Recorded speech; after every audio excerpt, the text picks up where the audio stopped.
Hello and welcome to another quick Tell Me video on an aspect of reel-to-reel tape recorders brought to you by Reel Resilience. Now on some reel-to-reel tape recorders you may find a switch marked large reel, small reel, or a legend next to it of a large circle and a small circle. In this video we are talking about what that switch does.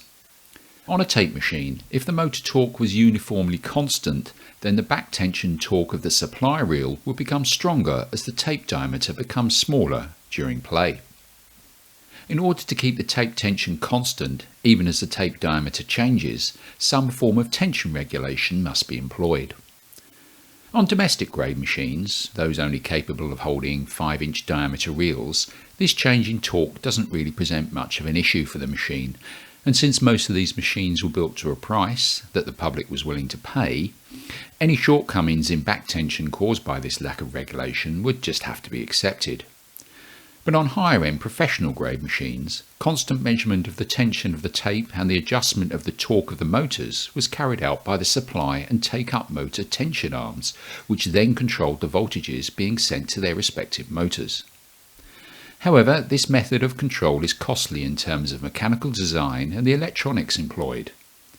So as a midpoint, some manufacturers of machines, mainly those offering products aimed at the higher end domestic market or for entry-level professional use, used a simple user-operated switch to change the torque settings of the motors if a large 10.5-inch diameter or small, say less than 7-inch diameter reel was being used. Let's see what that action of changing the reel size switch does on a Studer B62 machine dating from the 1960s.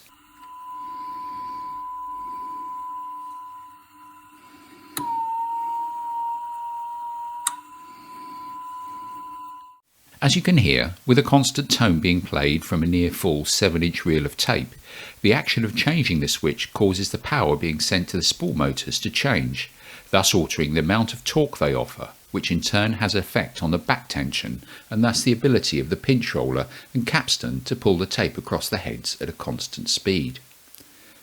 Let's see and hear that again.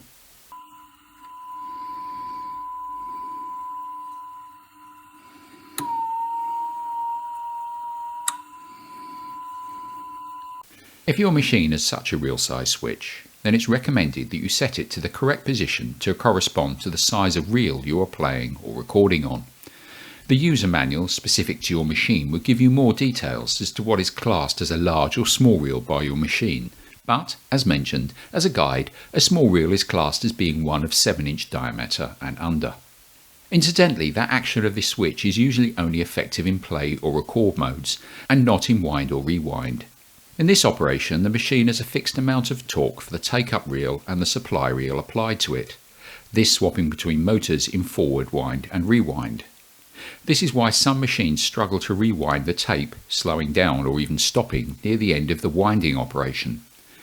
The back tension of the reel supplying the tape has become so large due to the diameter of the tape reducing so much that the spool taking up the tape is struggling to overcome it and wind the tape onto its reel, the torque of which is inversely dropped due to the reel diameter increasing. Stopping the tape winding or rewinding near the end of a reel of tape and then restarting the operation again is one of the toughest jobs a tape recorder with fixed torque applied to its motors has to do. If you are buying a machine and want to check its performance, it's a great test to do. Reel Resilience is based in the UK and provides reel-to-reel tape recorder sales, service and repair. On a quarterly basis, we produce a webinar on an aspect of reel-to-reel maintenance and service, so watch out for announcements of these on social media and where you can book your ticket. Around once a month we produce the Press Play podcast, dedicated to all things tape and tape recorder. Each episode features an interview with a collector, professional user or industry influencer, plus news and tips on the theory of tape recording or machine ownership. You can subscribe via iTunes, Spotify, Google, or wherever you get your podcasts.